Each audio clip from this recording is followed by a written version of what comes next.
my first one. It was just how to handle bullies, and as you can tell, I'm not at my place. I'm actually at a hotel, a motel, in an inn.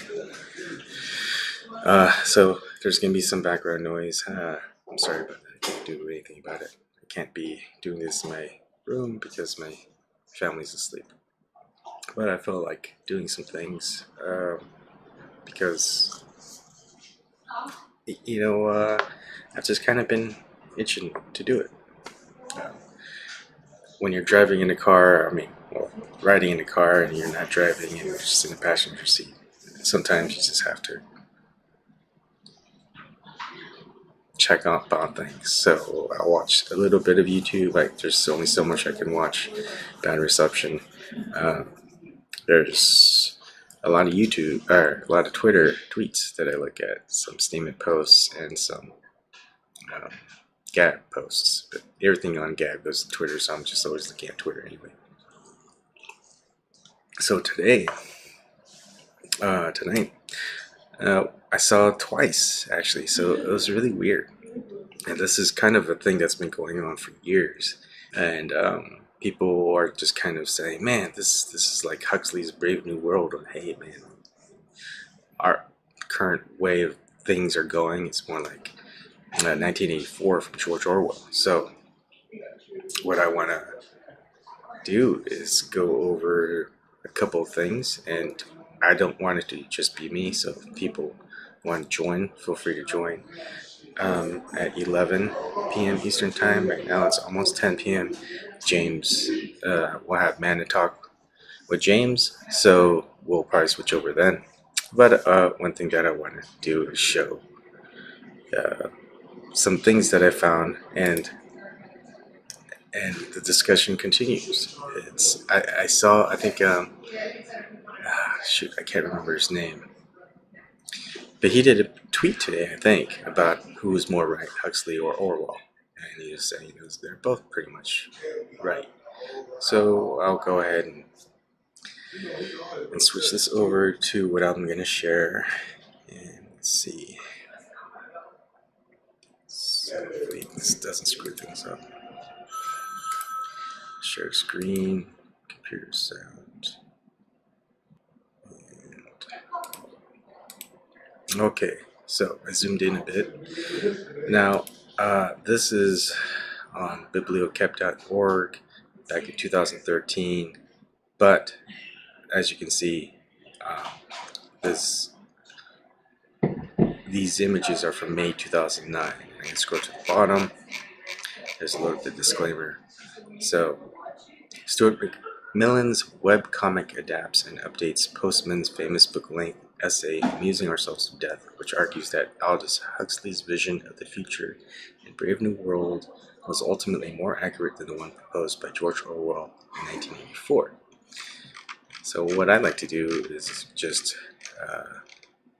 kind of look at each little snippet, and this is where live chat, you guys can actually participate and give your thoughts on whether, hey, is this more Huxley, or is this more Orwell, or is it a little bit of both? So go ahead and give me your feedback. Oh shoot, I just realized you guys can't see because OBS issues again. Let me try to see if everything is working. Okay, everything's working again, so I'll do it the other way. I'm going to share this way. Okay, there we go. So I'll go over again. What we're going to go over is a webcomic. Someone who actually posted in 2013 in May about Stuart McMillan's webcomic, which adapts and updates Postman's famous book-length essay Amusing Ourselves to Death, which argues that Aldous Huxley's vision of the future in Brave New World was ultimately more accurate than the one proposed by George Orwell in 1984. And so, like I said, feel free to see which one you think is more correct in today's 2018. What Orwell feared were those who would ban books.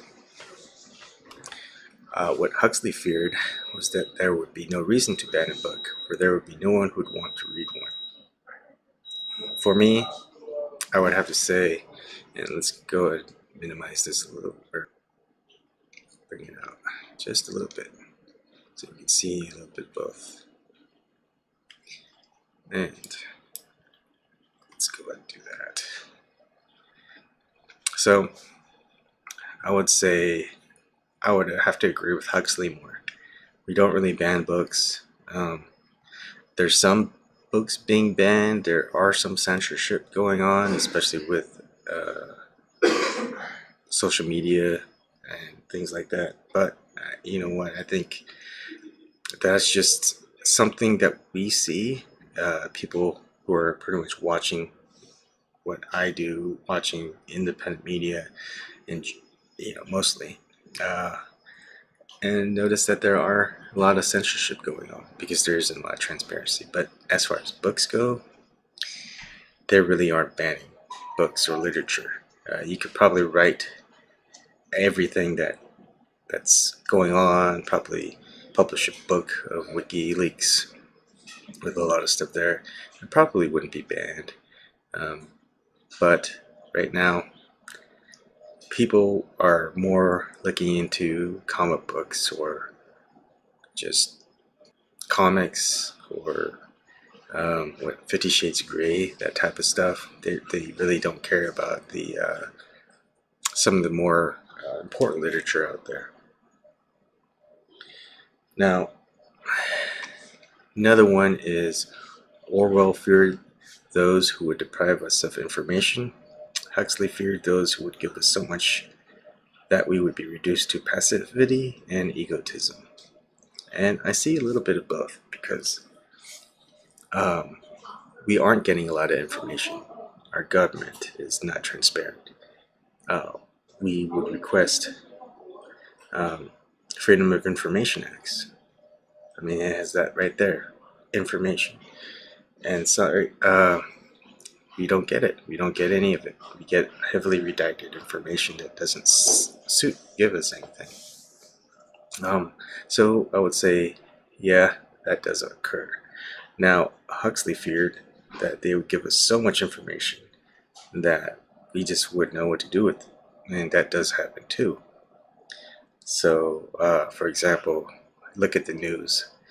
There's so much news out there from mainstream media. You can't really digest it all. You can't really look through it all. They don't give you sources. And you try to look for those sources, you can't find it. So you basically resort down to, okay, let's find journalists in non-mainstream media to give us their non-biased take on it. And that's where we are. That's where we are now. We call that independent media. They call it fake news. So it's difficult because we just get so much information. We just have to pick and choose which ones that we want to keep digging into. And even the people that I really enjoy listening to and watching, they're commenting on news, journalists who are going through leaks and information like that. I barely have time to do all that. I barely have time to watch. I barely have time to read. If they put it on paper, yeah, I think I could probably read it because it's just a lot faster for me to process information by reading it. But it's still the time it takes to write things out to very detailed analysis. Just for the journalist who goes through that, or the reporter, it's just time consuming on their part. And most people don't really pay attention to it that much. They would rather watch it, have like 5 minute snippet about the information being presented with music effects, sound effects, and illustrations or images. I mean, I do that too. I'll look at YouTube videos, and if it's like an hour and a half, like who has time for an hour and a half? So, but the thing is, sometimes I do have an hour and a half when I'm actually working just to listen to it. But I can't also pay attention visually either, so I know I'm missing some things. So I would say, yeah, for that part, both are true. So far, it's kind of 50-50, a little bit advantage towards Huxley. Orwell feared the truth would be concealed from us. Yeah, that's true. Huxley feared the truth would be drowned in a sea of irrelevance. And I see that too. Look at just the DNC lawsuit and what the DNC did. WikiLeaks pretty much um, pointing it out to us, and it's just, we know that they're concealing stuff from us, and the truth is out there for the entire population to see and notice. But are they doing anything about it? No. They're still on mainstream media's narrative of Russia, Russia, Russia. So yeah, it's this sea of irrelevance going on. It's still what it is. It's, for most people, um,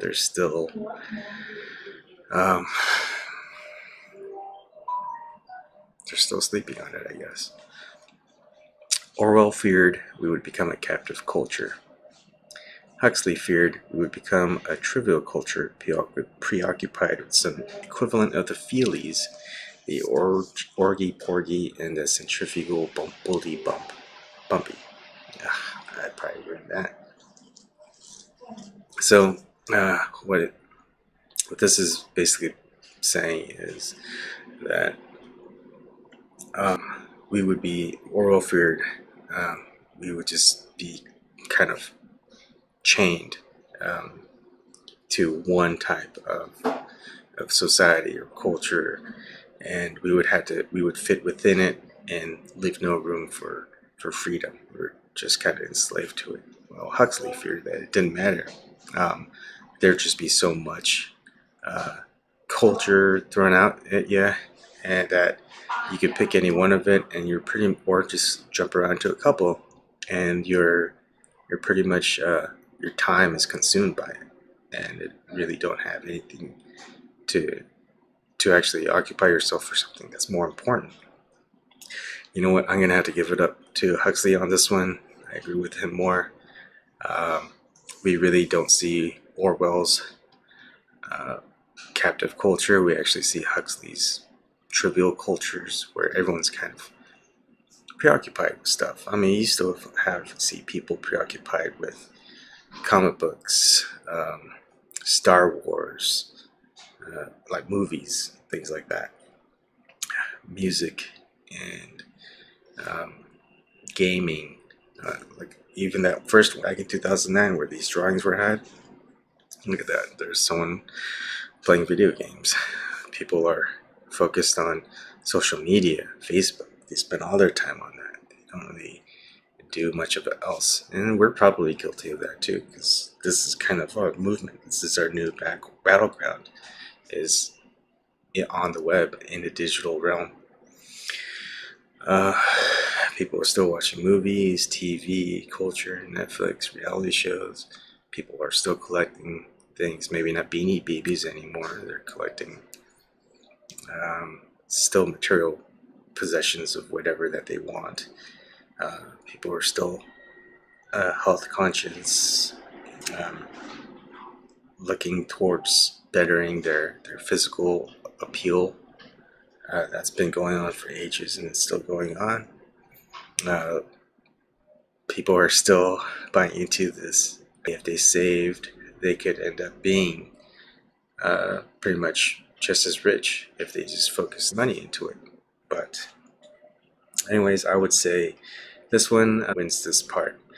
So if we're telling this up, I'd say, yeah, Huxley is kind of more correct so far. 2018.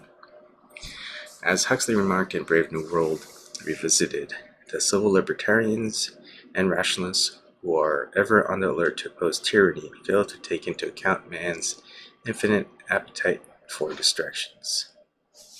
Okay, yeah. Uh, I am.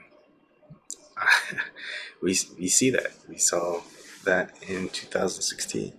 We saw that with Bernie. We saw it that um, we saw all the stuff that happened, and people were just distracted by Trump. Of course, that didn't help that mainstream media just kind of gave him free, free coverage, like 24/7.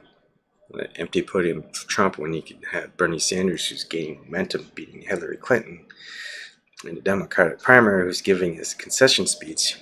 Meanwhile, you've got an empty podium of Trump about to appear. Okay. Oh, and then rather than kind of go over all the stuff that DC did, they'd rather focus on Russiagate. Um, in 1984, people are controlled by inflicting pain. In Brave New World, people are controlled by inflicting pleasure.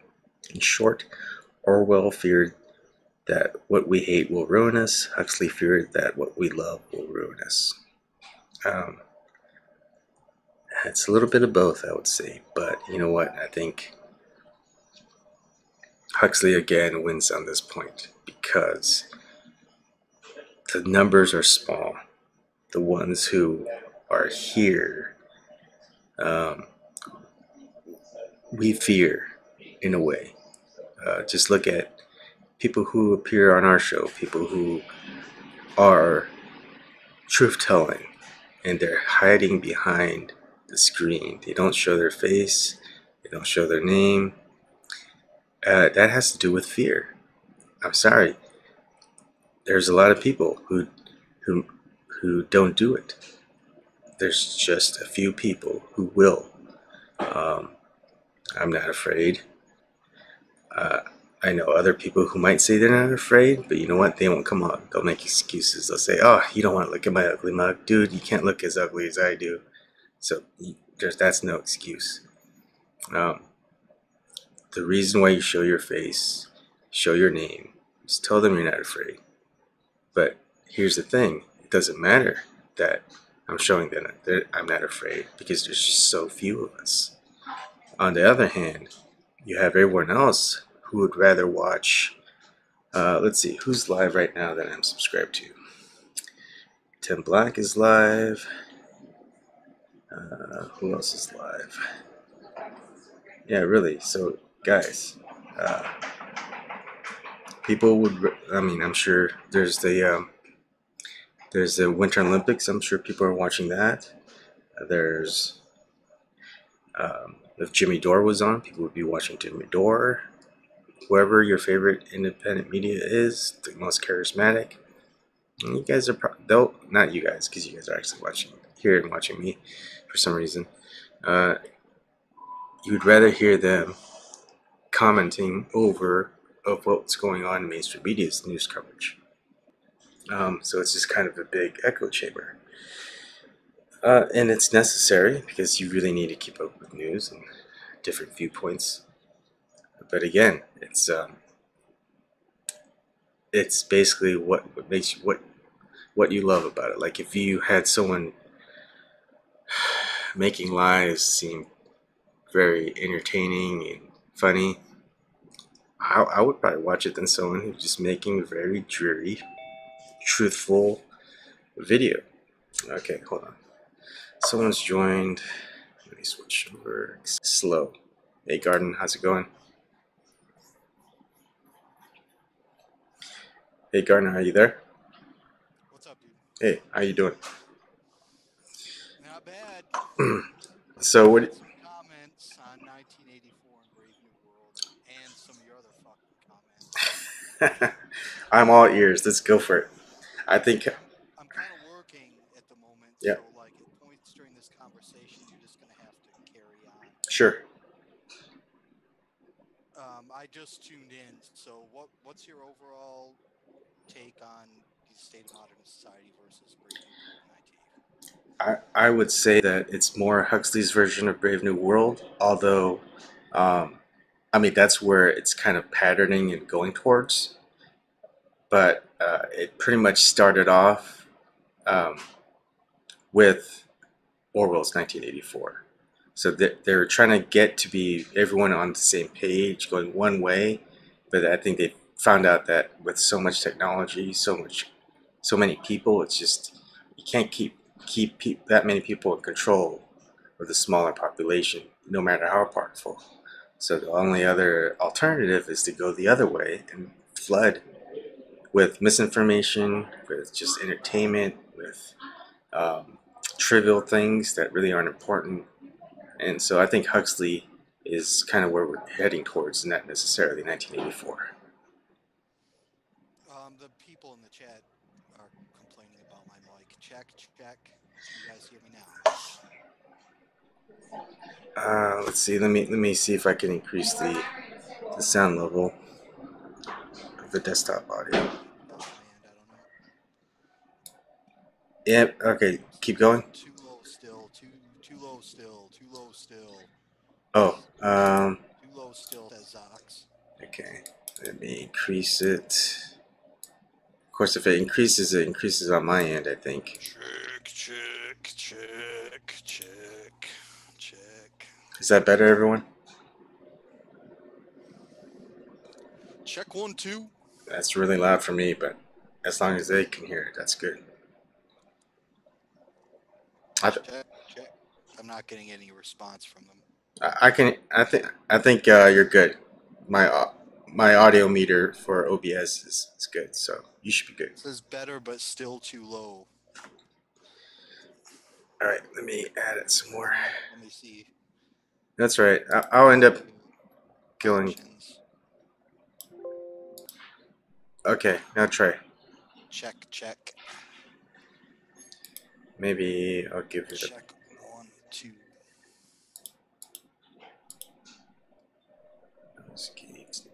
Oh, I'll add some gain to it. So let's see. Check 1 2. Check 1 2.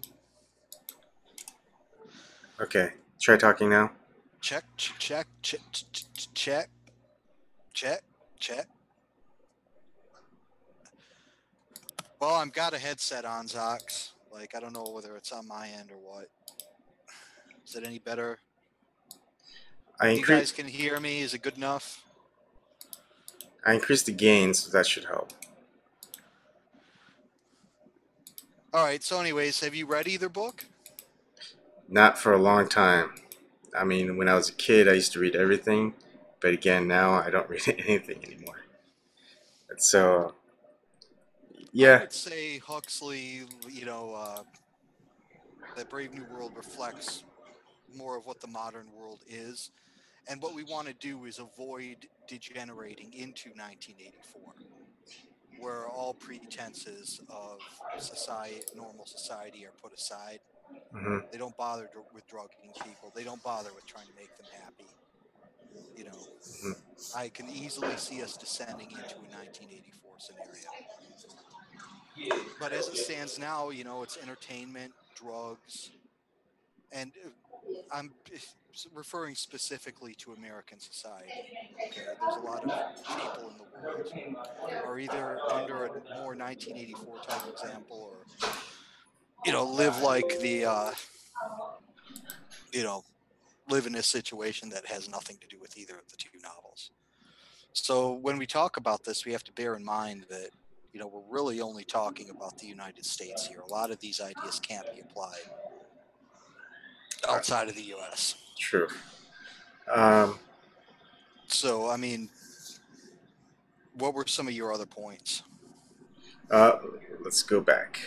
So I have to. You're gonna have to look at YouTube. You can keep it muted. Chat, you're muted, dude. Ah, shit. Yeah. So keep a look at your YouTube. I think we're almost done. Um, I have to switch it back through OBS, but you won't need to. Your audio will go through on Okay, Zoom. So okay. So the next one, I think that was it. So pretty much that. I mean, I ended on this that in 1984, it's influenced by pain and hate. Rather, the influence for Huxley's is Brave New World is by inflicting pleasure and love. Well, it's the classic carrot and stick dichotomy. Huxley's novel represents the carrot. Orwell's represents the stick as the method to control society. Yeah. Another interesting thing about Brave New World was the influence of corporatism. I don't know if you discussed that, Not. but Ford Motor Company plays like a big role in 1984, and Yeah. people worship Henry Ford pretty much, Yeah. and they have orgies in his name, and they do drugs in his name, and like they do all this other stuff. Yeah. And it goes through how they raise children as well with that I don't know if you remember, but there's that stupid ball game that everyone plays where you throw the ball in some kind of tower and it spins out one of the holes and you got to catch it. And it's such a meaningless game, and it's presented as such. And of course it's a metaphor for the more complicated sports that we play, Hmm. except he intentionally makes it so absurd as to provide an obvious comparison to what we Yeah. It do. As does. far Does it Go ahead. remind you of what's that sport in Harry Potter? Uh, yeah, Quidditch. Quidditch. I Dude, mean, I saw some guys playing that. Like, go on, sorry. no, no. I just thought it's silly because it's basically a normal sport, right? You get points, and it's static amount of points that you gain each time you score, and then all of a sudden they throw a curveball, and you're going after the snitch, and talk about that. It's called a snitch. you know, um, you're trying to catch a snitch, and pretty much it doesn't matter how far ahead the other team is. You catch the snitch, your team wins. I mean, what's the entire point of the other part of the game if it all boils down to that snitch part, right? I just, I don't know, to pretend like you're masturbating because that's what it looks like. Like, it's such a visually absurd sport. Like, I can't believe that. And you see some serious guys out there. I've seen some videos of some fucking athletes. They're serious. They're out there playing it. They've got like a broomstick crammed between their legs, and they're gripping it as if their life depended yeah. on it. It's a disturbing sport to And watch. and what's the entire point? Because you can't fly, and that's like the whole point of Quidditch is being able to fly on the broomstick. So it's just, yeah, Is that how it was played? I've never read the Harry Potter stories. yeah. It's it's yeah. It's, I mean, it's for kids, right? So it's games just so kids find normal sports boring because it's the same formula. Nothing exciting happens like a like all of a sudden game changes. There's nothing that happens like that. So I think that's why the author did that. But it just sounds like what you did. It's just, I don't. It's just I don't want to talk about Quidditch. Uh, No one does. I think the real reason, of course, why it's popular, because if you introduce this game to kids and they had no context, they didn't know what it was all about, I'm sure some would play it, but it wouldn't be popular. I mean, the real reason why it's popular is because the Harry Potter stories have become a part of popular culture, yeah, and people are fucking cheap. So they like to do, even as kids, people are sheep, and you know yeah. they Oh, get something from popular culture and they start doing it regardless of the quality of the activity. yeah. So to this point, there's something I just tweeted, but it's something that was found a while ago, and I'm going to show you guys real quick on dang it, there you go. And here's where we are, and that's and I mean I'm guilty of it. Yeah. Um, the thing is, let's see. I'm gonna switch to YouTube. So if you want to switch to YouTube, there's a joke. This happened probably sometime in November uh, or October. Actually, October 19th. So there's a poster with Black Panther, and on it are two actors, and it's the guy who played Bilbo Baggins and the guy who did the acting for Gollum and the voiceover.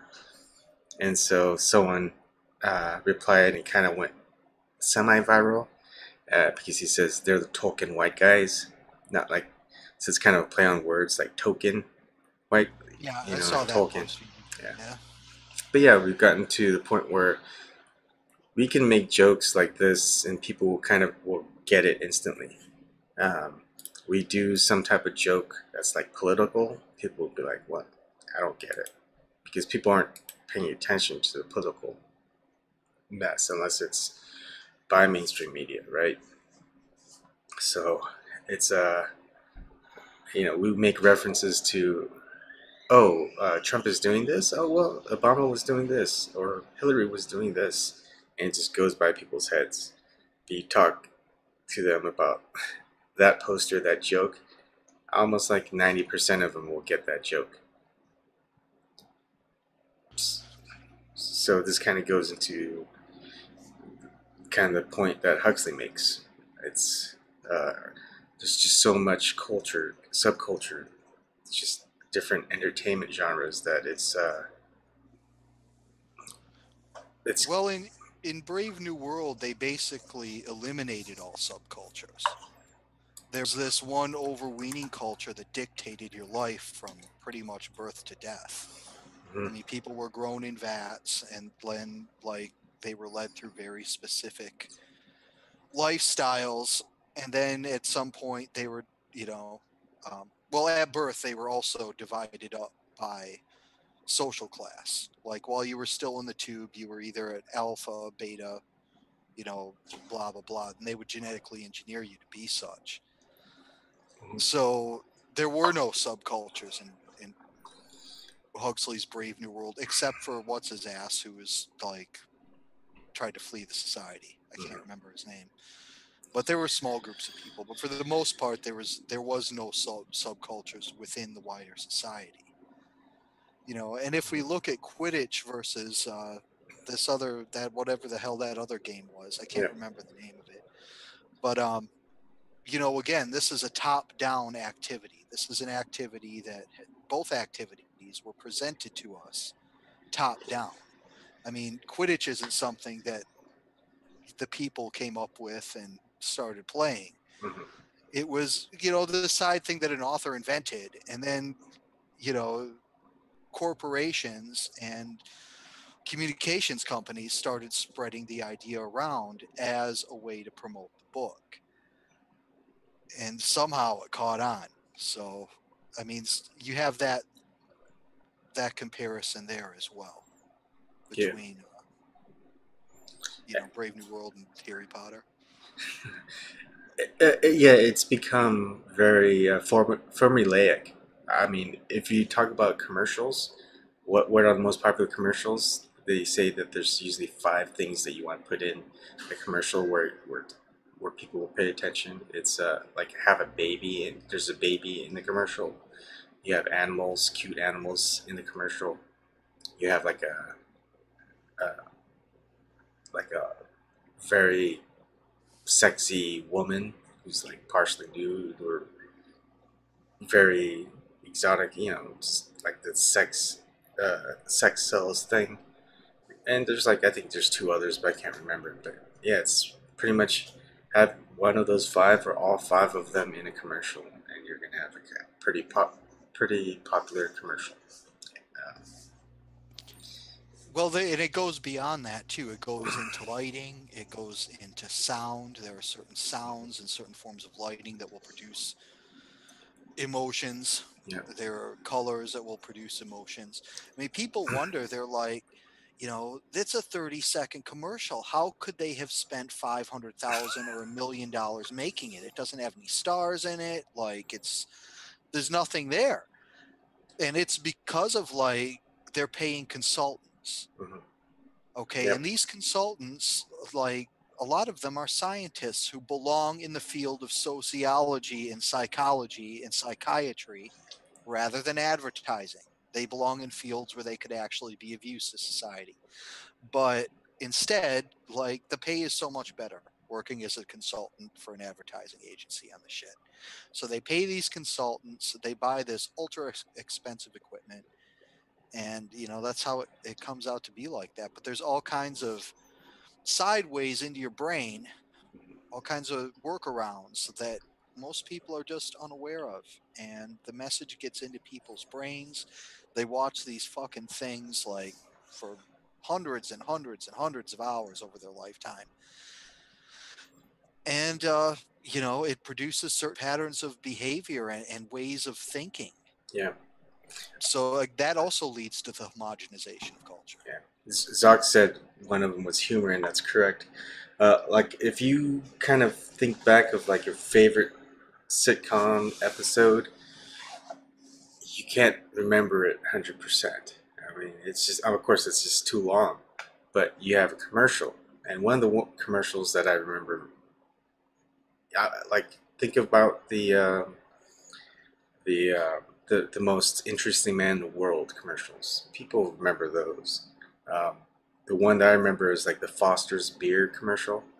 Um, and the funny thing is, it's not even like a beer in Australia, but you'd have uh, a surfboard, someone on a surfboard just kind of biffing it, and you'd have someone in Australian accent say tourist, and then you see that beer slam down. Foster's Australian for beer.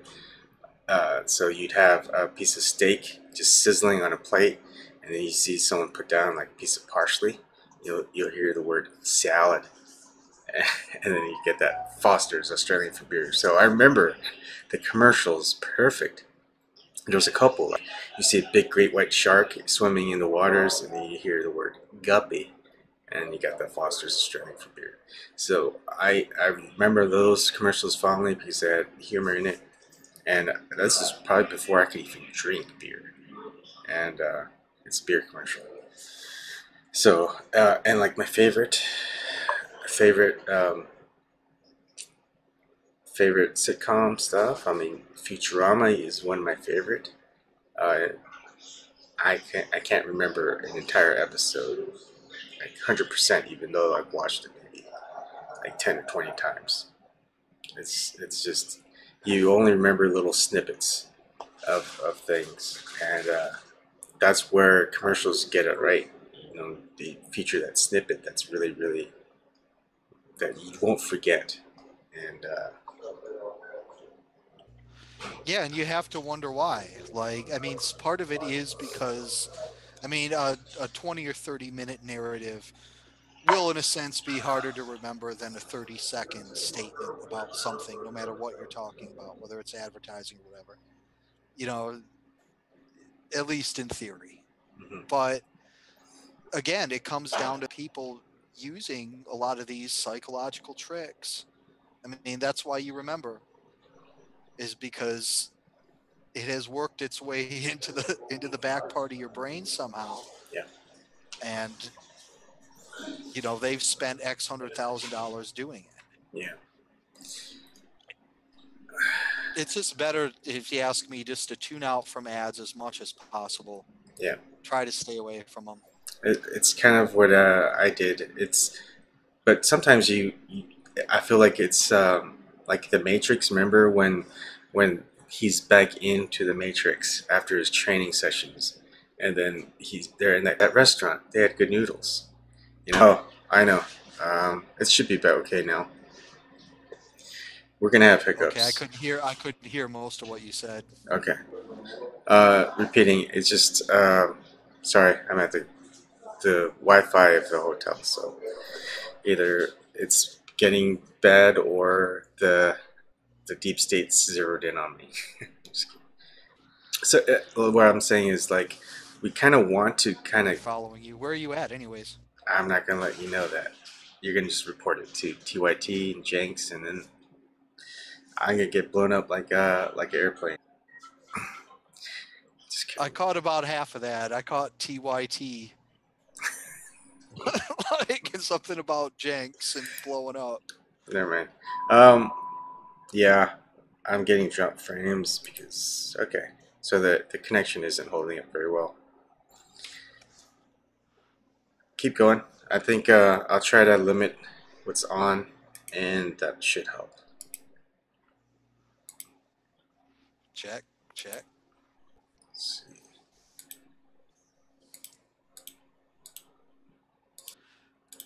Okay, now we're good. Okay, we're good. What I'm trying to say is sometimes we have to kind of so we're not so depressed all the time.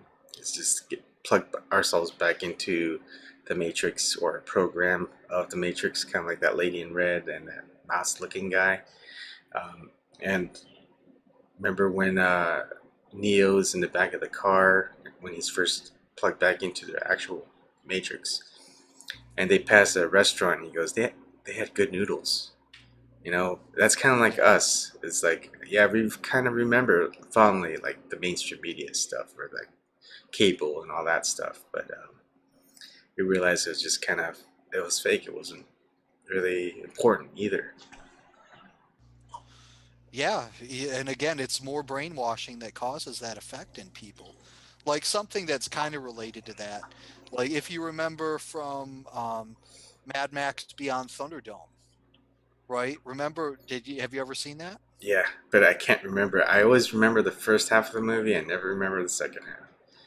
Well, do you remember those crazy kids, right? Hmm. Now, remember how they had that fake that stick that they tried to pretend was a television? Do you remember that? Yeah, yeah. And remember how they freaked out like when like someone mentioned video. They're like video. So again, like it's programming, it's culture programming. Yeah, And we associate these things with our childhood, we associate a money making tool. yeah. There's nothing there. And we also see it as a like even as kids, maybe even as adults, someone gets something like imagine Google Glass, right? That might be the most recent thing, or the Oculus Rift. Someone gets something, everyone just kind of goes in and says, "Hey, let me look at it. Let me have a try." Everyone gets excited for it, and uh, that that's just kind of our for just the general population to the general reaction is to go check it out. Something different, something new, especially something that you probably can't afford or don't have um, like a special. You don't have the means to get at it. Like, most people with Google Glass, they had to be a developer. Same thing if you want like Oculus Rift. If you want it first, you need to be a developer. Get that developer's kit. So before the general public gets it, there's usually certain people who either can afford it or who have connections to it get to it, and then everyone just are just more interested in it because it's kind of a rarity. You can't get it by normal means, and so you just draw a crowd. You become the popular person, not based on what you do, but based on what you have. I don't know if that makes sense. Yeah, and that phenomena is as old as humanity. Like, whether we're talking about whatever technology or whatever, back in the peasant days, I'm sure if someone got a new horse or something like that, like the whole neighborhood showed up. Yeah. Hey, This is a new type of cow. yeah. Check out the saddle and the hooves, man. This one has a spot on it. Yeah. Like this horseshoe has some wicked grooves. Like you think you could jump over that tree stump? Nah, not without these horseshoes. Yep, this horse can plow for 2 hours longer a day because of these shoes. So we have advertising that taps into that part of human nature, of course. That's one of the more, I mean, that's what they all do. Yeah. And that one's kind of on the surface. Like almost everyone, if they think about it, can realize that. Yeah. But what they don't like, the kind of things they don't understand or don't realize are things about like the color blue. Like your brain, most people's brains are programmed almost from birth to react to certain colors in a certain way. Hmm. So the kind of information and programming that is, presented through the use of color and sound and stuff, most people, they're just not going to realize it, man. And that leads again to this Brave New World effect of homogenization of culture, like, you know, no spontaneity. Hmm. Like things don't generate spontaneously. Like one of the reasons we see this recycling of music and culture from decade to decade. Like you see every once in a while an 80s craze comes back or Yeah. a 60s or a 70s craze comes back. Hmm. Again, it's just a money making tool, but they're looking for that core association. Yeah. And that's why we have like a lot of remixes using the old stuff, new stuff. You also have in the movie world just remakes over and over and over again. Like, do we really need Ghostbusters again? Do we need Karate Kid again? Um, Maybe it's not that they're running out of ideas. They just know that there's more likelihood of getting people back in, uh, dialed back in, or connected back in, plugged back in, whatever. Just using nostalgia, maybe. Well, and in like Brave New World, like the people don't have a role in the decisions, like as far as how their culture progresses, or increasingly less so. Some of this comes through consolidation of media. Like if five media companies own everything and they're all pushing the same like type of shit, you don't have really a choice so much. I mean, nowadays it's not as bad as Brave New World is now, but it could get to that point Yeah, where you know, like if we look at the messaging, we've bitched about the messaging, the SJW messaging Disney has done throughout the comics, throughout the movies, yeah, throughout the music, hmm, right? yeah.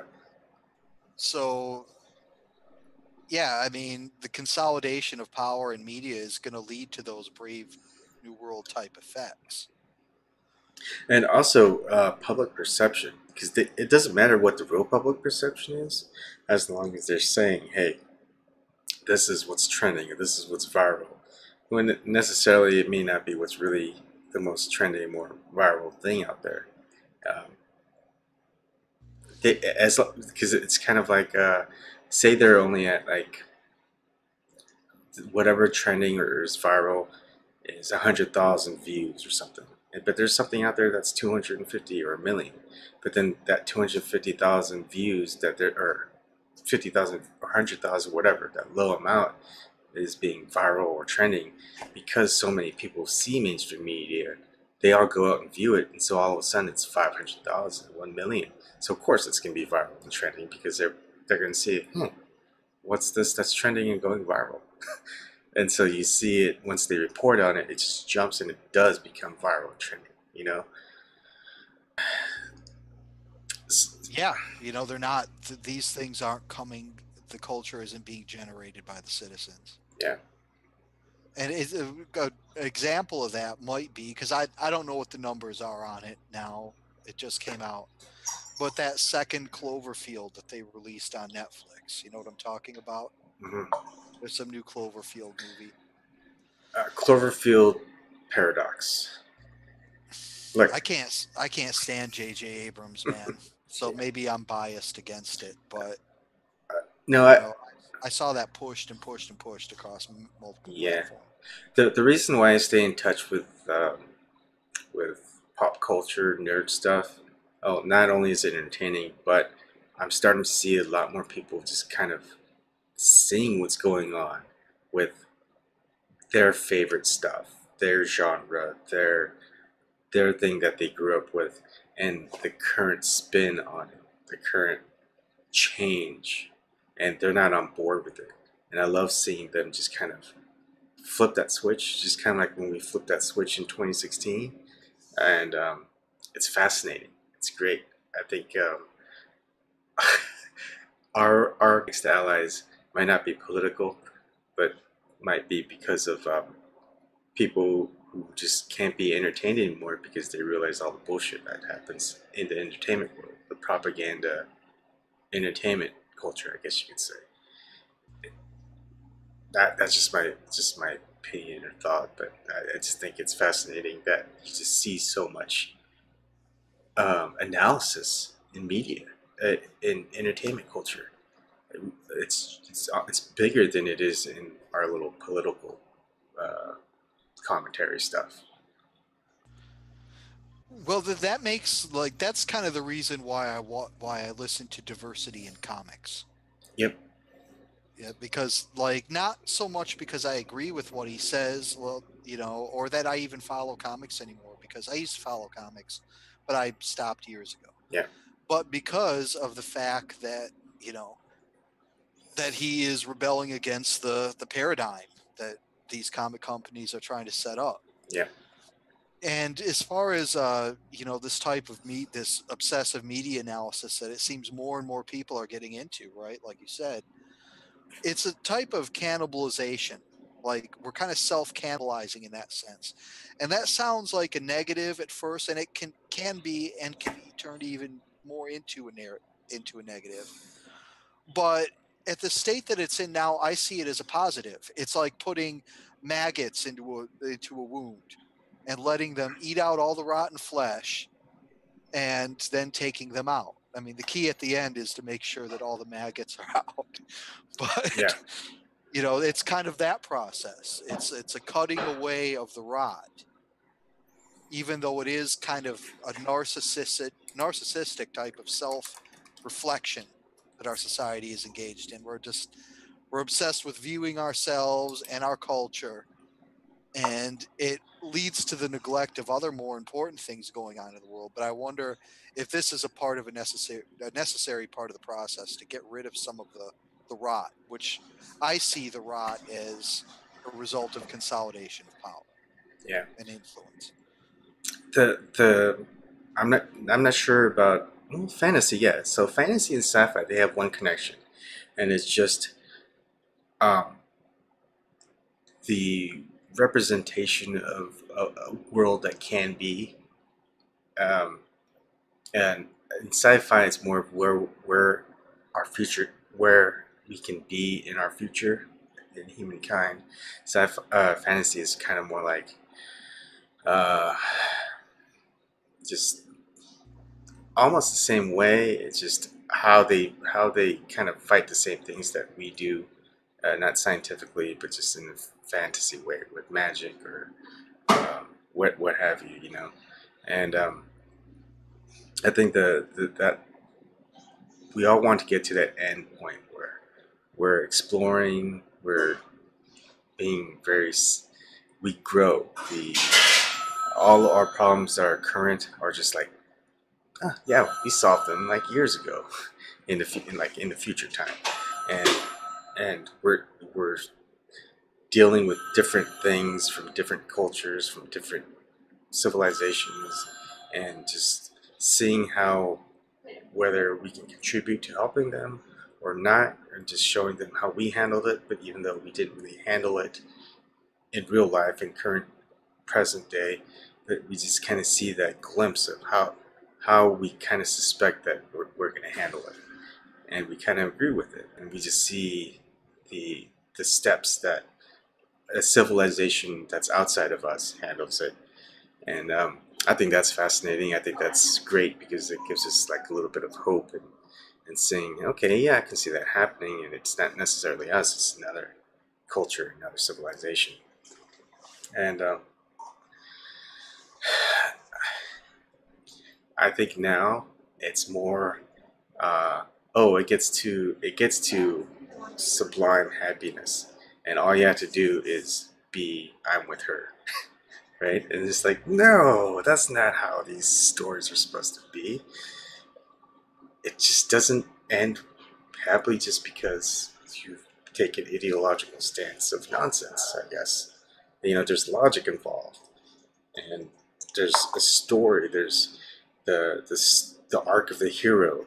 These archetypes of stories that lasted millennia, and to destroy those archetypes is something just that doesn't follow. I think is where people are complaining, and that's why we just have these drops in people that don't really care about like the newest Star Wars coming out. I mean, can you imagine a point ever aside from the prequels and the next prequels? Like everyone was excited that the prequels were coming. Even after the first one, Phantom Menace, people were still excited about it. And now, 3 movies later, people are like, I don't really care anymore. And I would still watch the original trilogy and just get so excited, just rewatching it, even for the 100th, 200th time. Well, again, it's J.J. Abrams and Disney, man. Like they've just wrecked the franchise, and it just as far as that specific example goes, the quality of those films has gone down, and people value their archetypes. They value um, familiarity, Mhm. right? And what they are you familiar with the uncanny valley? Do you know what that is? All right, the uncanny valley is when you make something just a little bit different, and like when you do that, it makes it look like really freaky, or it makes it look or it makes it seem very strange. Okay, like imagine like you've seen some freaky picture of Santa or something with fangs or something like that. Just something that's a little bit different, and it produces an emotional reaction. Well, what they've done with the Disney films is they haven't used the uncanny valley per se, but they've used a similar phenomenon where they make everything just a little bit different, and they try to exploit these old elements. And what it does is the it crashes the feeling of familiarity with people, and it crashes the familiarity. It crashes their sense of comfort with the with the genre. Mhm. So it just no longer appeals to them. I mean, they've gone a little bit too far. They've made it just a little bit too different, while at the same time trying to cling to the tropes and the memes of Star Wars. Yeah, Like, which one was it where it was basically just a copy of the first one? that was Force Awakens. Yeah, but they made it boring. I mean, that film was boring in my opinion. What did you think of it? Yeah, it was boring. It was like I remember the low moments in movies, not just Star Wars, but in like 80s movies and before some 90s movies. You know how it just wasn't action after action after action. There's like a kind of quiet moment where you could just kind of sit back, just kind of you process just what you saw, that action or whatever sequence it was, and then you're like, okay, that was awesome. You're just kind of like your mind's just kind of relaxed, and all of a sudden you got, oh my gosh, there's this tension going, and you're like, oh man, I don't know what's gonna happen. I'm really rooting for this to happen, except you realize the futileness, the almost like the absurd impossibility of it actually occurring. So like there's a happy ending, and then all of a sudden you see that happen, and you're like, yes, right? Now it's just action after action. You can't process anything. Like you don't get this development that goes on. Yeah, what they call that the theater of the absurd, Hmm. like where you're just like, and there's many types of that, but like one of them is where you just throw as much sensory information at the audience as you can, and you overwhelm them. Like the Transformer movies are Yeah, sometimes like that. that's why I call the newer Star Wars movies just basically Transformers in Star Wars universe. It's the same concept. It looks pretty. You get all that action that people want, but that deepness, that philosophical part, all that other stuff, that's gone, or it's very, very like minuscule. I mean, and in sometimes that works, and it usually works in shorter presentations. Like in Tarantino, like did you ever see Grindhouse by Quentin Tarantino? I haven't seen that. Well, there's a sequence in there, I think it was Grindhouse, where you've got these racer chicks, right? And they're just doing all kinds of crazy things. And basically it's just one craziness after the next. It's just all sensory. Like, and it works. It's fine. It's exciting. But when you take a legacy property like Star Wars, something that people are invested in the plot, or you take like Star Trek or any of these things, and you try to do the same thing with that, Hmm. it turns audiences off. They're not there to have their senses overwhelmed. They're there to like see the people that they love, the characters that they love, like the universe that they love. Yeah. Not necessarily like it doesn't have to be that way. Um, and what's ironic is, oh man, there's so many irony. Like if you think about after the Last Jedi, the two people that are still alive is Harrison Ford and Mark Hamill, and they're sorry, spoilers. They're both dead in the Star Wars series. But the one person who is still in the movies is Princess Leia, and of course Carrie Fisher died. I just find that ironic. So how they're gonna do it is I don't know. It doesn't make any sense. But um, what I wanted to ask you is, if you had to pick versus Huxley's A Brave New World or Orwell's 1984, of which one to live in, which one would you want to live in? Well, of course, Brave New World. Like, there's no way I'm living in it. Okay, I'll have orgies and do drugs all day and like whatever. Like, yeah, hopefully, I'm not like a Delta and they're not sticking me down in a sewer or something. yeah. But even those people have like their own advantages because they're genetically bred to be like dumb and unfeeling, and they're still allowed to have orgies and do drugs. So, Um, like I think everyone's answer is going to be the same, but um, is it? Does that mean it's just harder to fight? I mean, more people are acceptable to it because they realize the alternative is 1984. No one wants that, right? So it's like, yeah, just give us this flooding of just sensory overload. yeah, I see what you mean. Like, a lot of people do give in and they're just like, fuck it. Like, I'm just going to live my life and suck whatever pleasures I can out of it. And that's going to be it. Yeah. And unfortunately, you can take that attitude. Sure. Like, you're going to be dead in X number of years. Who knows if there's reincarnation or an afterlife or something. So, but if we assume that there's not, then it doesn't matter. And we can take that philosophy. I mean, it's nihilism, is what it is. It's a Hmm. form of nihilism.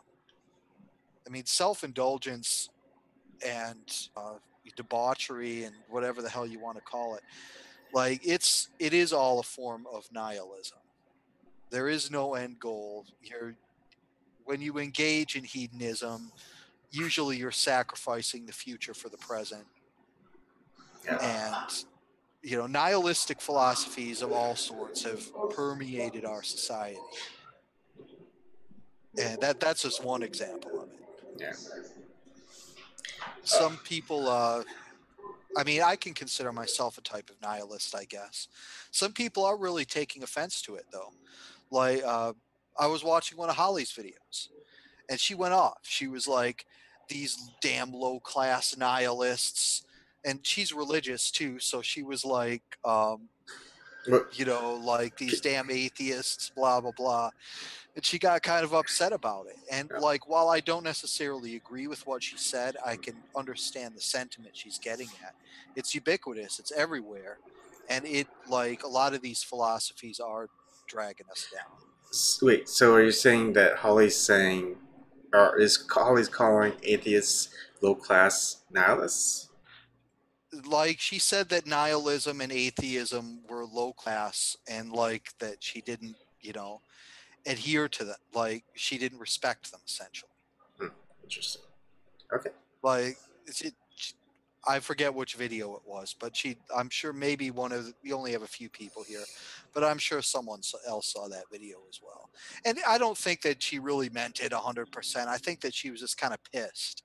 Yeah, And I can understand why she's pissed because these are not necessarily atheism per se, yeah, but nihilism, yeah. you know, is dragging us down. So yeah, it's so one thing, sorry, it may be off topic, but so listen or watch, or basically listen to Coltane, who is a proponent of MGTOW, which is men go their own way. And I made one comment because he did one about uh, something parasitism. It's basically like marriage in effect. It's just one sided that the females just get everything. They're a parasite. They gain all the benefits, males don't.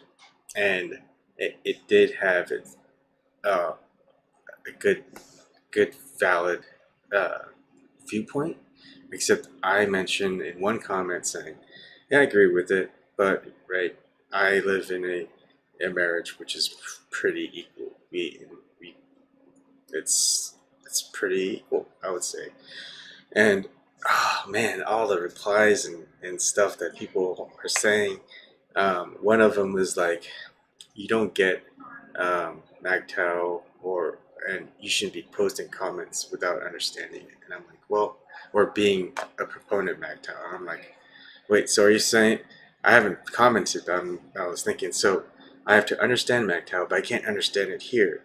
I can't comment on MagTow until I become a proponent of MagTow. But then if I'm going to comment on it, it's not going to be a different viewpoint of MagTow. It would just be about supporting MagTow. And it's not logical in a sense. But anyways, I just that's a whole different thing. He takes the case of a snapshot of marriage in Australia and America and in the UK, not marriage in other cultures, other religions, or even in history. Like marriage changed since 15 years ago as compared to like 50 years ago, even within the same country. So um, can't gather a snapshot of data and use it as statistics to point one perception. And it's just a proponent one this divisive parasitism is just one aspect of mutualism, and there's different forms of mutualism occur in nature and occur in different types of marriages. So that's what I was trying to get at. And man, I got like you know how yeah, you get emails of people who leave comments. It's like email. I'm like, what did I just do?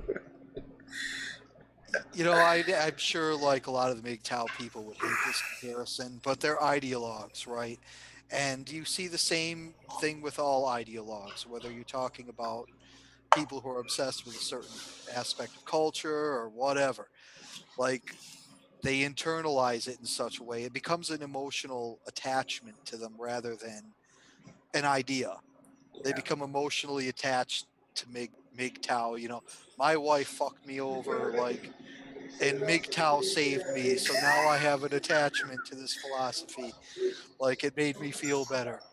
yeah, Like, and it just as a side note, as far as MGTOW, like, sure, they make valid arguments, and I agree with you that what they're doing is they are taking a snapshot in time and trying to apply it like to a wider context and you know whatever but it ignores just the core drive of humanity. There are some people who can live like a monk. There are some people who can live an ascetic lifestyle, but like the vast majority of people are going to be happier if they find a partner that they can be with. And just throwing that idea out of your life is just it's a recipe for unhappiness. It leads you to emailing like a person 100 times over a comment on a YouTube page. Like that's where you're at now, dude. yeah.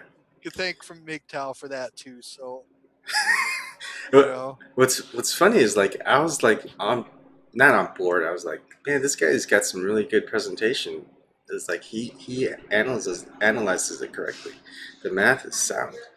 Just I like to think outside of the box, and uh, I just think differently. It's just different viewpoint. Everyone has that, and so I was like, okay, what about this? And then rather than talking about this, all I do is just get negative comments. It's like you're an idiot type of stuff. It's like I'm just saying something. And I'm asking a question. Just You're trying to white knight these girls. I don't like it. yeah, it's and usually I know when it's some type of ideology when they can't give you answers or logical kind of steps to get at their perspective. It just results in you just don't know what you're talking about. You're an idiot. You just you just don't understand it. You just don't get it. And I'm like, okay, help me understand it. And they're like, you're just too dumb. It's because they don't understand it, man. Like there are a few, like the people who speak on YouTube, for example, they'll probably understand it to a degree, right? Whereas like some guy who's just bitter about his divorce and signed up with MGTOW, like he doesn't really understand the like it. He just knows that it makes him feel better to be like, fuck it, I'm going on my own. Yeah, Like that's all he understands. So, people get emotionally invested in these ideas, and you see it across the board. We see it within our own spheres. I've seen plenty of quote progressive types and hard left types that they're not really thinking. They're just regurgitating ideas that they've heard and inaccurately sometimes, and they're reacting out of emotions. They're not really thinking about ideas. yeah, They're like, I was broke when I was growing up, and this has got to change. I feel bad about that. Like, they're not really thinking about it. yeah, Why, how and why yeah. should we do this? And this is the weirdest part of my situation. I feel like I got out of poverty 10 years ago, and rather than keeping it going and getting more, I'm actually taking a step back and going almost back towards it. Uh, like who would give up like sub 200K salary and benefits and all that to live in the middle of nowhere, Yeah, you're crazy, making man. nothing? Yeah, I might be crazy, but here's my take on it. If I wanted to, I could get back to it. That's the difference. I have that experience. I have that confidence. Knowledge is something you don't lose. Skill, is something you can always brush back up on. And I spend more time learning on my own and actually advancing faster than any corporation out there. So all my prototypes that I've wanted to for the companies to use, they won't adapt it. And then 5 years later, they go, "Hey, we're starting this." I'm like, "I told you guys to start that 5 years ago," and they're going, "Well, I didn't see it." And it's like, "It's here in this email," and you're saying, "No, we're not ready for it yet." And I go, "No, you are ready for it. You guys just don't think you guys are ready for it, and you guys will probably be ready for it in 5 years, but then it'll be too late." And then now it's now. It's like, yeah, they're ready for it, but now it's too late. It kills me. Yeah, you're not necessarily crazy for giving up, like moving away from that job or whatever. But Nebraska, you're crazy, dude. Hey, if I could live there, I could live anywhere. Yeah, you can. There's nothing there, man. There's some cool things around, I guess, but Yeah, I'll see. It's like moving back to Tatooine. yeah, See what's there. Um, so what? yeah. So I mean, as far as MGTOW goes, it's a lot of the MGTOW people are very bitter. I wouldn't take what they say very Hold on. seriously. Let's see. So what's going on? Kevin. All right. Hey, Kevin. What's up? Oh, Snark. Hey, Snark. Hey, don't you guys Hey, know we're? hey, We're only on for like 10 more minutes until James starts his. Well, his monologue goes on for 30 minutes, so I guess we could hang out here for 40 minutes. Just I'm kidding, gonna let James. you guys take over the I'm gonna stay here, but I've got to finish this up. So Okay. keep it on. Thanks for The coming, thing Garden. about living out where he's going is that he will save so much in rent and mortgage that he can go about anywhere in the world for vacation 3 times a year. That's a good point. Yeah. So most of the days he really can't go out and do a whole lot that he can't do around Nebraska. But when it comes time that that fourth month comes in and he's got that 4 months of saving, bang, it could be anywhere. It could be Hawaii. It could be the Arctic. Which will be awesome because then I could just do stuff and film it, live stream it, have conversations Mm-hmm. about it. Um, I'm not constrained by. Well, you don't have $600,000 a year in mortgage. Yeah, that too. I mean, you could actually buy probably 10 decent houses per year on what you're going to save. Yeah, I don't want to go through that headache. Well, I mean, if you get one messy, you don't clean it, you just get another one, just like the other Nebraskan. Now, there's another frugal Nebraskan there to take note. Who? Oh yeah, yeah, Warren Buffett. yeah. I'm Why sure. is he there? Well, he's frugal Nebraskan, covert con artist. Yeah. Yeah. So I mean, he's got all the money that he needs, and he says Nebraska's a great place to live for him. He's right by the airport. Bang, he's off of one of his jets, flies over one of his bigger jets, and flies to another bigger jet and goes where he wants to go. Yeah, by the time he gets caught up in the charges, he can already get to the airport and out of the country quick. Yeah, and nobody knows which airplane he's switching to. Yeah. But the funny He's thing probably got is, his own private one sitting there somewhere registered under somebody else or something else or a corporation. I've seen pictures He's where probably got a backup plan to get the fuck out of there quick. yeah, I've seen pictures where he has a lot of people come to visit him. And he tends to take his meetings out to public street benches. And somebody caught a picture of him and Paul McCartney just talking out on a bench watching the traffic drive by. Where in a bigger city, people would be all over them.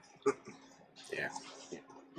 Sitting out there in just some street in Nebraska, not even like the fanciest street in town. Just pop down, let's work outside today, and only one person obviously figured out who it was sitting there on that bench. And I'm sure that happens with all kinds of people. He probably just enjoys that. Like Dan Aykroyd came to Webster City once when I was there, and just to have fun with everybody, he was giving out tickets to a movie that was playing that he was in, and nobody noticed it. I walked right in, walked right up, walked right up to my seat, and afterwards it was on the news of pictures of people walking in that didn't know he was there. Well, Dan Aykroyd's really good at disguising himself. I don't know if you've ever seen like pictures of him out and about. Yeah, but back then he wasn't disguised. Oh, he just looked like him. You just don't expect it, so you're not looking for it. A lot of celebrities have gotten pretty skilled at that, and they know all like makeup people and techniques and all this other crap. There's a lot of times when I've heard stories that people didn't realize there was a celebrity there, and then there it turns out there was. You just don't see them. Like what's the geez, I can't remember that guy's name. He's an electronic music artist, but he was at a comedy club I was at. And, didn't know it until we left.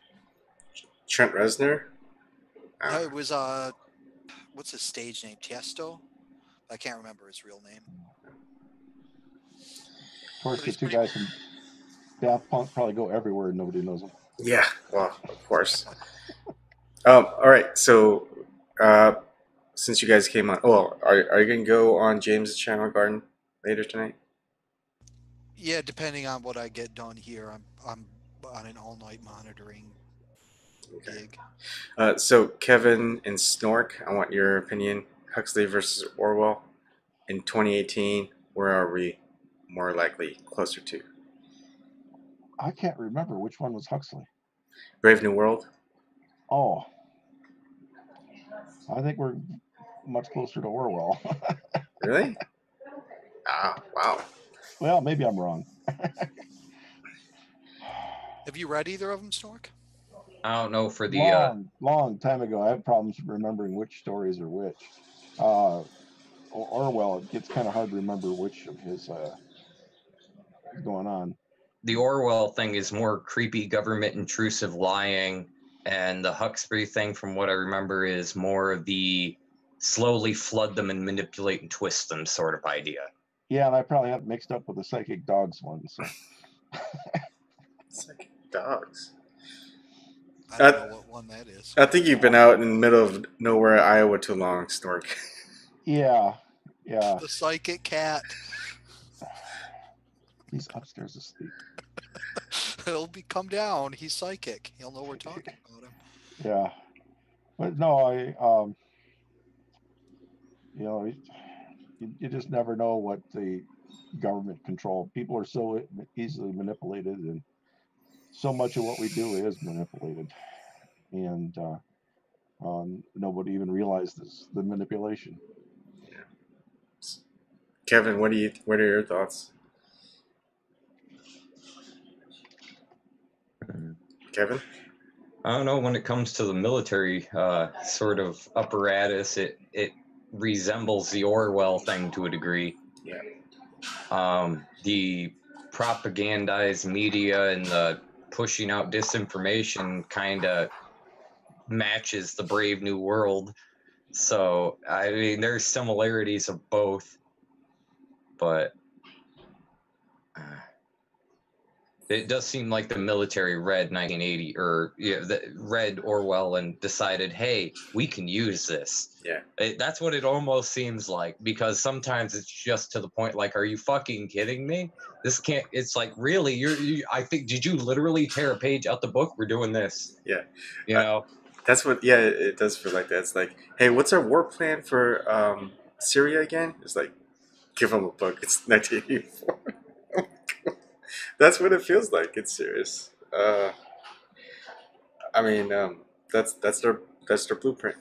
But same question I want to ask you two. Oh, that I asked Garden. If you had to pick, which one would you rather live in? Brave New World or 1984? I remember Brave New World as being pretty bleak, but I don't really remember the entire plot line. Both of them were pretty bleak.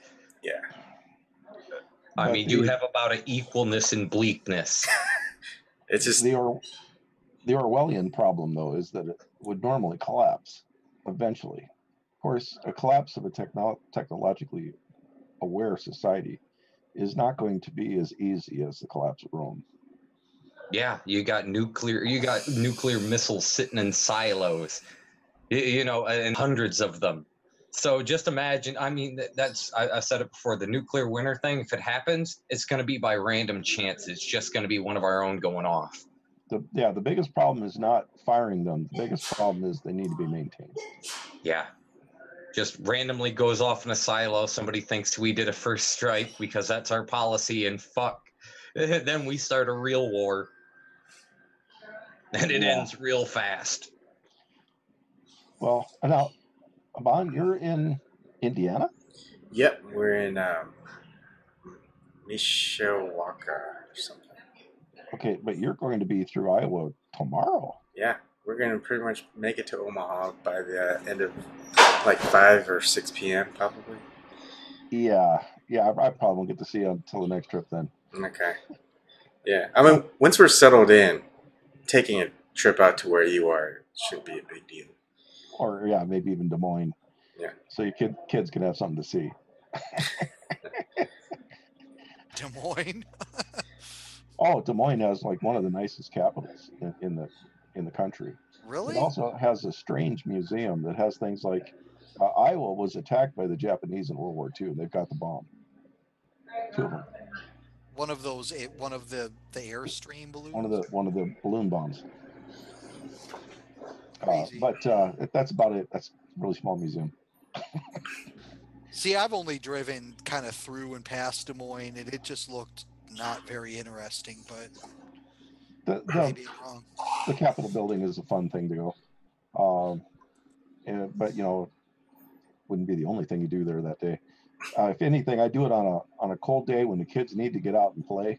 You need to feel some warm atmosphere, and you can't make it to Hawaii that day. It has a nice arboretum that has a pretty big dome, like the Nebraska thing has. It's not as big as Nebraska's, but it's always nice being able to stretch out and actually have some warm air beside you. Uh, so, but again, like I said, a place called Hy-Vee, this bulk food aisle, great place to feed the kids, let them Yeah, graze. we've seen it.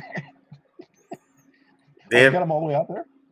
no. Oh, We've been visiting Omaha since I met my wife. Like, oh, okay. yeah. So I know all about Hy-Vee. Their pizza's pretty good. Their take-home and bake pizza. If you Yeah, haven't tried it, it's good. yeah. Um, Uh, okay, we diverged again. Uh, Well, as far as Brave New World and like bleakness, I mean, the thing about the difference between the two is in 1984 the bleakness is overt, whereas in Brave New World it isn't. It's like sugar coated rot yeah. But is there's a what good they describe. commonality between both. Yeah, I mean they both are bleak and they both reflect highly controlled totalitarian type societies. Small group, all the cash, all the influence, all the power, fucking over a large group. That's basically the subtext to both of them. yeah. But we have a lot of people playing roles that they don't know what they're playing. People become aware. Well, wait a minute. That whole gang that I was in was it banged by Soros? Or realization that an organization that you thought was to prevent another takeover of the Democratic Party was just Meant to actually do that. yeah, It's literally they put on the face, oh, we're gonna help things, and then it's completely organized, and every action they do is I can't say the word. The opposite of what their intention, or not even their intentions. Their intentions were hidden. yeah. Well, specifically the one that's the resistance. The one we're trying to resist is one that says she's the resistance. So I got my refrigerator hooked up today, so I'm happy. Please tell me you don't have a smart fridge. No, Okay. I have a pure water fridge. Okay, because I've seen people get the fridges with, it's like the Internet of Things needs a line. Your fridge does not need a fucking Wi-Fi connection. It doesn't? So I think their step was trying to make like a smart fridge or an AI fridge. So like if it kind of notices what you have in your fridge, and if it's gone, it's saying like your milk is getting low. You should buy more milk. Or it's getting old. Yeah. Or there you go. Alexa, We'll even turn the refrigerator on. subsidize the purchase of this smart fridge and put advertisements across the front. Yeah, it would be like Walmart has it on sale for $1.99. Yeah. Now you could combine that with all the data they use, and you basically that's horrible. No. Would you like to auto order it on Amazon? We get it to you in 2 hours.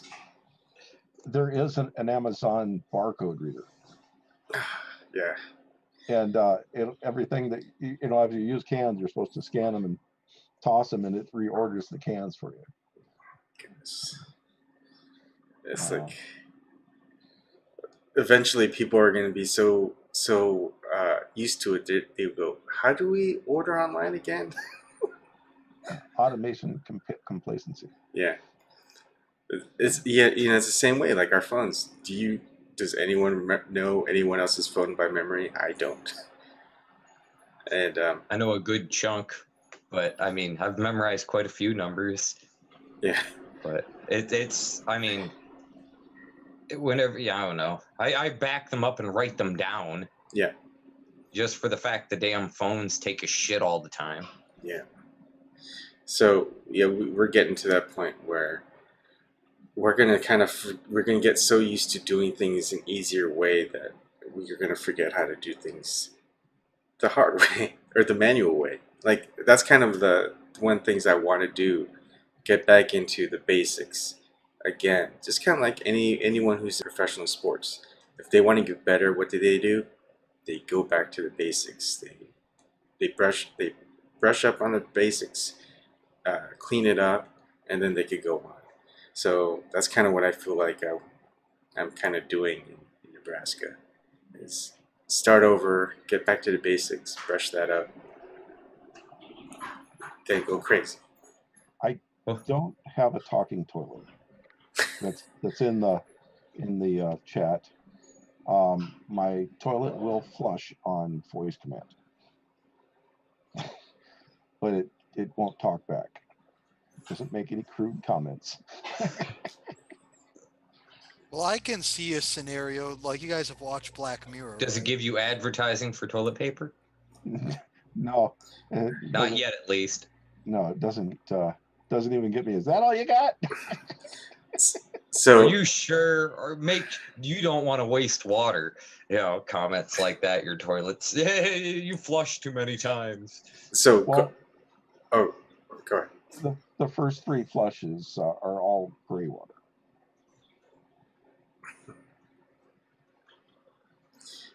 They're using wastewater for my water purification system. And after that, it switches over to tap water. That's kind of I'm cool. guessing there's some sort of reserve thing. Yeah. And I might cut that back. It's reprogrammable. I might try to make it go 6-1. I'm not sure. We'll see. You may have to show me that, although I don't know if I want to know that. But Well, using gray water to flush, at least you're repurposing the water. yeah. You know what I mean? Yeah. Well, you end up with the same net contamination. Yeah. Overall, it all goes down the same drain, except for you get to use less clean water to flush your toilet. And now or none. Now I got ultra pure water for my ice, which means that I need to bang on the refrigerator a few times a day, and I know the kids will do that for me. Yeah.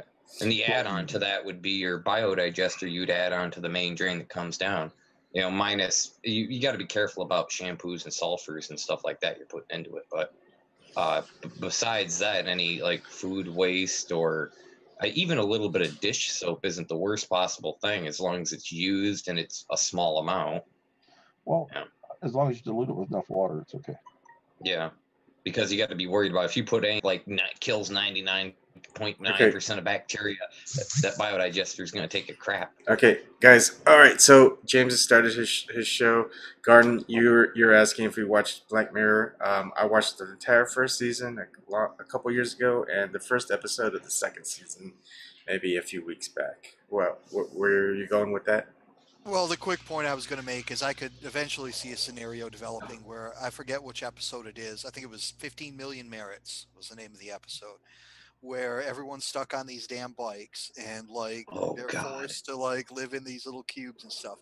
So, but the part of the scenario I'm talking about is the forced viewing of content, okay, or the forced messaging. Like, okay, like you can buy a smart fridge or a smart toilet, and if you want, like, it's going to start off like, and if you want $100 reduction in the price, you're going to let this thing spew messages or whatever at you whenever it wants to. Yeah. And eventually that might develop into there is no choice. It's going to spew messages at you. Yeah. Period. I think part of that episode you couldn't turn it off, or it takes credits to turn it off. So basically, what people do is they switch to a different channel. It's almost the same thing. Like you can't have that peace of mind with not being able to watch anything. But yeah, we should have like Black Mirror episode discussions because that would be interesting. Because they definitely dwell on like dystopian futures. Yeah, I only watched the first season. I haven't finished with the something. I forgot which one I'm watching now. One with James Spader. With James Spader? Yeah. Yeah, what is the name of that? I haven't watched it, but I've seen the ads. I don't know. Anyways, we'll end it there. We could continue it at James's Snork if we remember. All right. Thanks, Garden. Thanks, Snork. See you guys later. Thanks, Garden. Thanks, Kevin. Thanks, everybody else. Have a safe trip, dude. Are you going to come on James' stream or what are you doing? Yeah, I'll come on for a bit. All right. All right. See you.